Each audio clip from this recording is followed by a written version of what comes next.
Hello and welcome back, and if this is your first time, doubly welcome.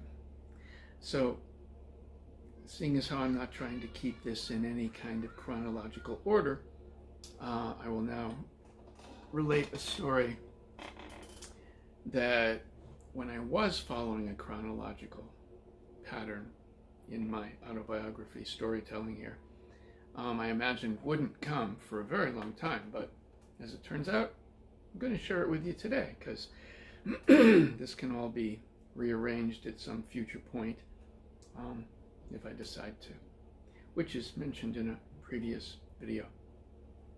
Right here I have sparkling water with no flavor, no anything. I don't do the flavors or additives or anything, but I put apple cider vinegar into it, you know, organic, of course, because you probably already know I'm all about the organic. And I experimented, I don't know, a couple of months ago, just for fun. You know how you can buy those pre-mixed apple cider vinegar drinks in your local health food store or whatever, you know? It's like, you know, just for fun. Because I get the sparkling water anyway. And because I just like the soda water thing, I always have, right? And just for fun, I put a shot of the organic apple cider vinegar into it and said, wonder what that'll be like. And I went,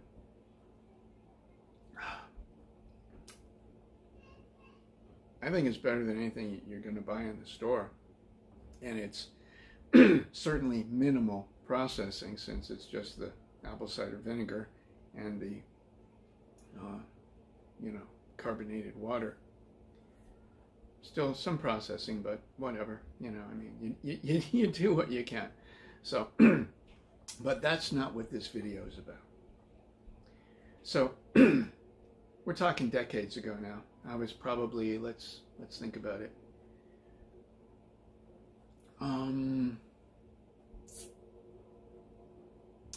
okay, it was probably 1990, probably 1996, right in there. Yeah. So I was living in Portland, Maine,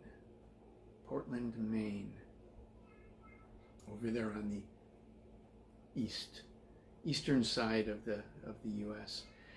And I used to like to go to, I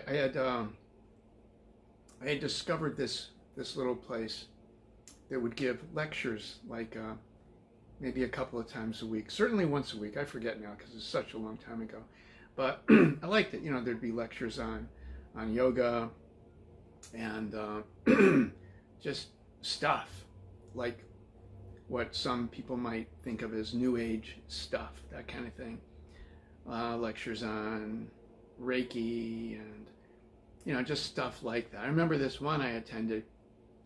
It was on using dance to, I guess, release, I forget, like maybe emotional stuff, and we were just like, you know, enjoying that. So that was the kind of place it was. And I used to like to volunteer there and do different things. I forget. Well, what I'm remembering now mostly as a volunteer act was like putting their posters around town to let people know upcoming events and things.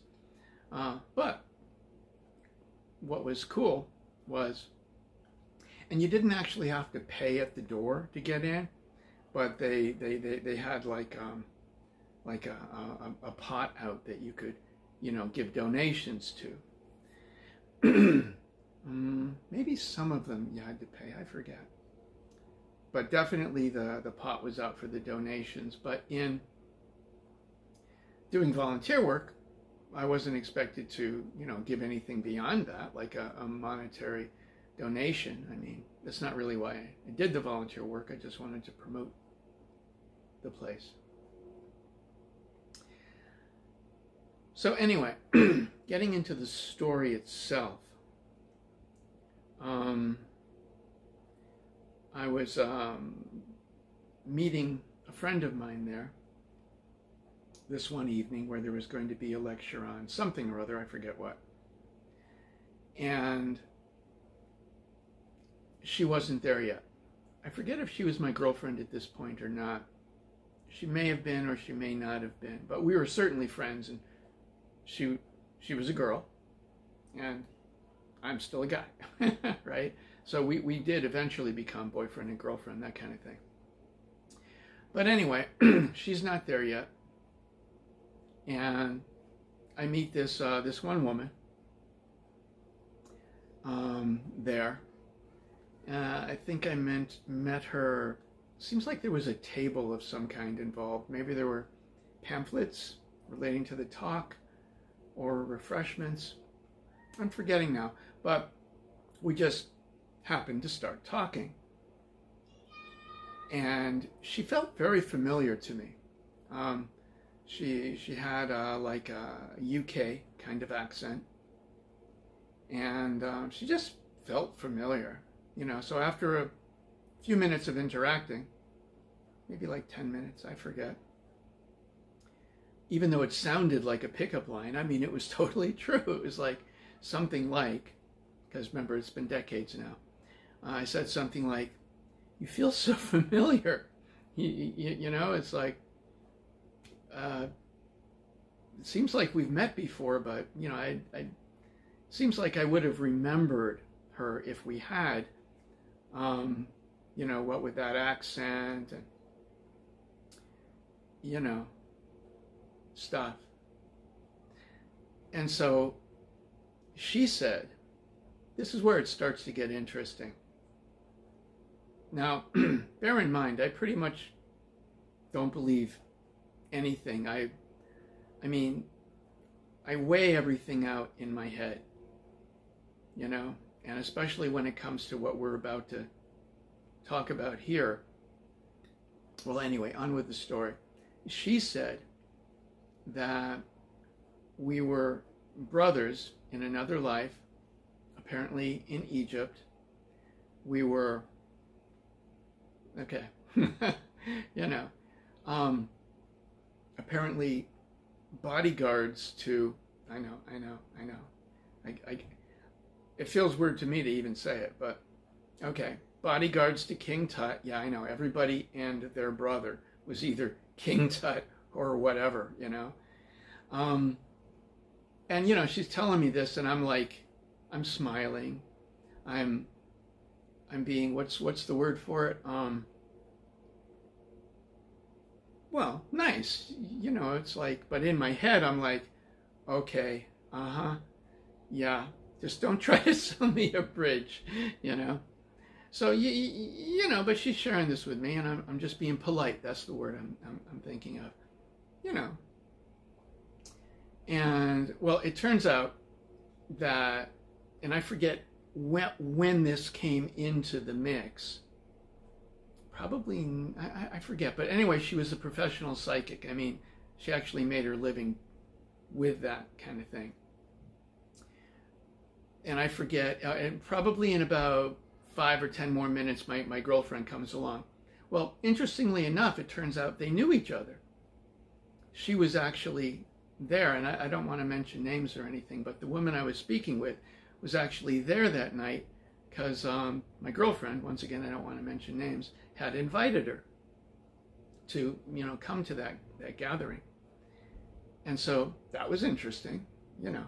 But yeah, I mean, what she shared with me, even after the point of her being a professional psychic came up, perhaps my girlfriend had told me after she arrived, because I don't think the woman had said, by the way, I'm a professional psychic and this is what I see as to where we met, you know, no. But I didn't just take it with a grain of salt. Come on, I took it with a couple of pounds of salt, maybe even a whole truckload. You know, I mean, I wasn't gonna like, oh wow, really? You know, no. So anyway, it was interesting enough that she was there to meet my girlfriend or future girlfriend, whichever it was. And so we all, stayed together the rest of the night because, I was certainly there to meet my friend, and her friend was there to meet her. So we became a unit in that moment to spend the rest of the night together. Now, interestingly enough, from there, we went, after that whole thing was over, and I'm not remembering much about it. That's the part that stands out for me, okay? After we left there, we went to visit another one of my friends, someone I hadn't met before. I just hadn't met her yet until that evening. And my new friend, brother, whatever, from the UK came with us. And we ended up at this other woman and her husband's apartment, or house. It was a house. And I forget if it came up. Well, it came up somehow. And anyway, so my friend / girlfriend,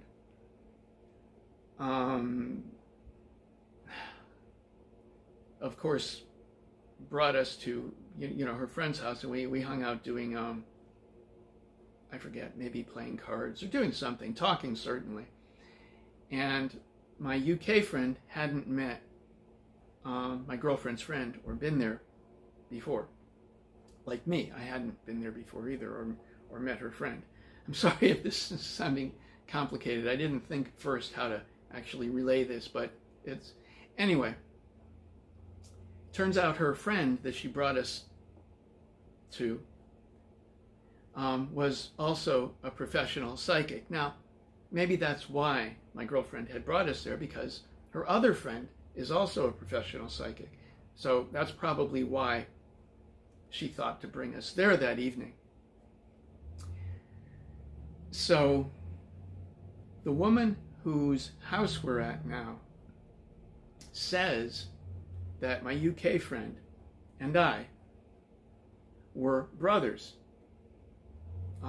in Egypt, and we were bodyguards to King Tut. Okay, the other one back at the center with the lectures, it's like, well, that's interesting, I'm letting that go with a, like I said, a truckload of salt, right? But come on, they haven't met before. I hadn't met either of them before, and she's telling me the same story. That caught my attention. And, was this some kind of like set up, joke? Nah, because these people didn't think along those lines. That isn't something they would find interesting or amusing. So, no, actually, it's not a setup, a pre-setup. Hey, let's have a joke on, whatever, or let's have a joke about whatever. No. So, whereas I took the one with a truckload of salt, and then this one gets like laid on top of it within just a few hours of the first one, so I haven't really known what to do with that. Oh, and I forgot part of it. We weren't just brothers. We were apparently, and I didn't think to ask what the terminology meant, but they both said we were magicians. Apparently we were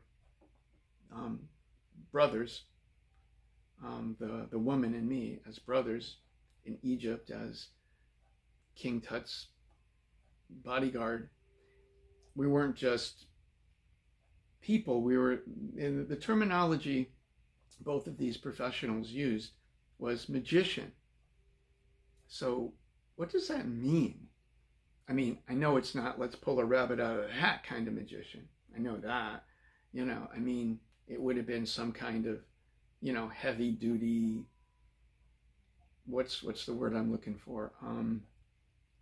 Somebody that practiced magic to a heavy duty degree, very powerful, very, obviously had somehow excelled to the place of being close to that king.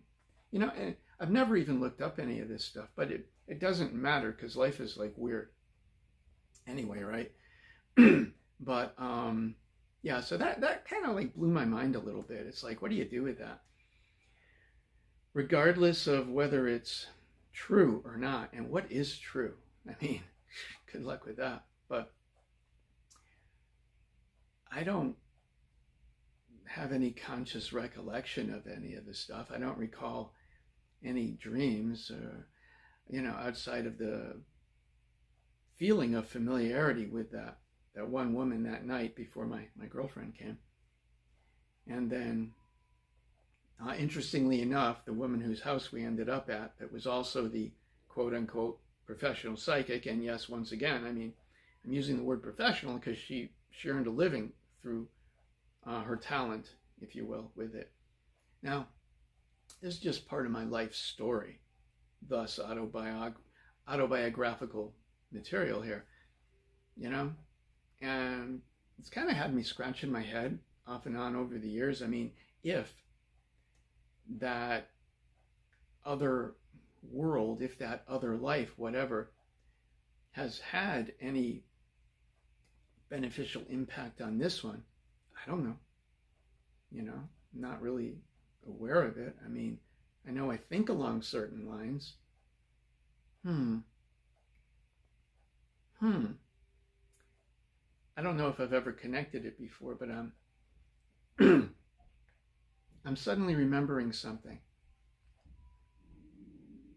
I just don't recall if it's come into my head before in relation to this other event. But back basically when I was in my late teens, I worked at a car wash.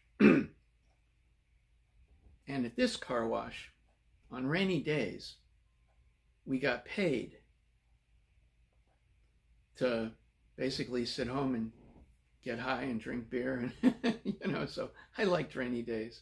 They were good, because we got paid. If it was a rainy day, we didn't have to go in. And if we were there and it was a rainy day, we could go home. And like I said, for me, back in that time period, it was kicking back, drinking beer, and like that, So what popped into my head one day to do, you may or may not find this interesting, but I just realized it seems potentially connected to that story, what I learned decades later. And that is, it popped into my head one day to do this. I went outside of the car wash, and there was this, area of just kind of, I don't know, ground, right? And there were rocks and stuff, and I drew a big, like maybe 8 feet, 10 feet, I don't know. I guess it was probably, I'm just trying to remember some of this now, like a pentagram, and I put rocks around it. And I mean, I didn't spend forever doing this. I'm at work, but I just kind of did it quickly without a lot of thought. It just was an interesting kind of thought in my head. And it was supposed to make it rain, so I could go home, drink beer, and get paid. And interestingly enough, to make a long story short, the clouds started coming in and it started to rain. Okay, fine, but I had to try it again. So on another day, I did it again, and it did it again. And then on another day, I did it again, and it did it again. Now, you can imagine, at this point, my coworkers are coming to me saying, make it rain. I want to go home. I want to drink beer. I want to whatever. And so, I don't know, I kind of kept it up for a little while, a few times, not like a long period of time, but I kept it up a few more times. And, that's why they kept asking me, because it kept working. and it wasn't like, I don't know, it just came into my head and I did it and it worked. And I can't say I followed the same pattern every time, because I wasn't being that exact about it. I was just, drawing like probably a pentagram, a circle, and placing stones. And then I don't remember why I stopped. I don't believe I had a failure with it.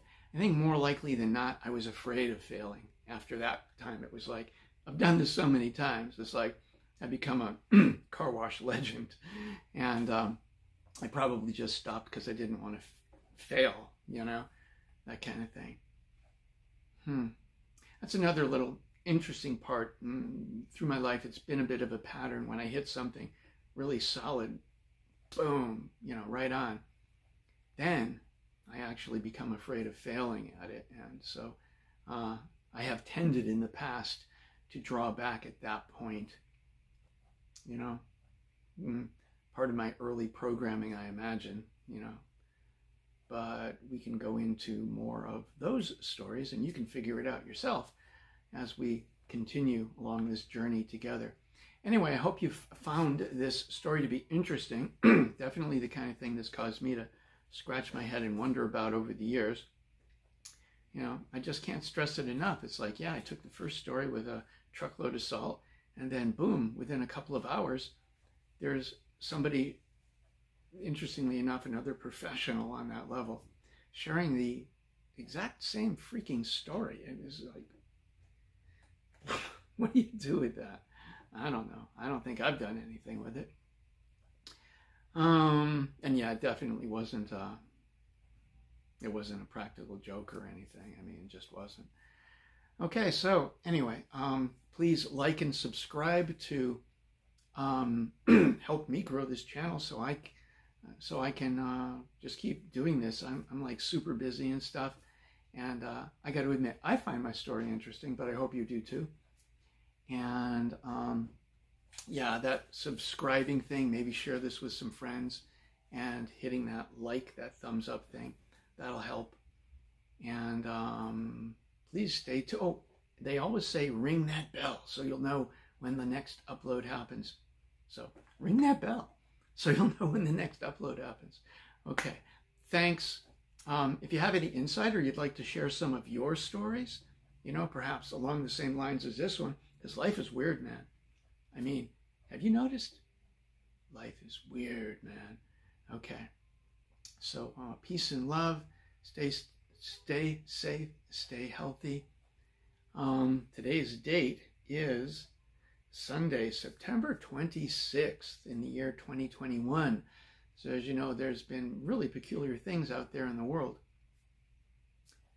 going on in relation to that whole pandemic, and where did it come from and where are we now, and blah, blah, blah. Stay safe, stay healthy, and stay strong, because you are. I love you.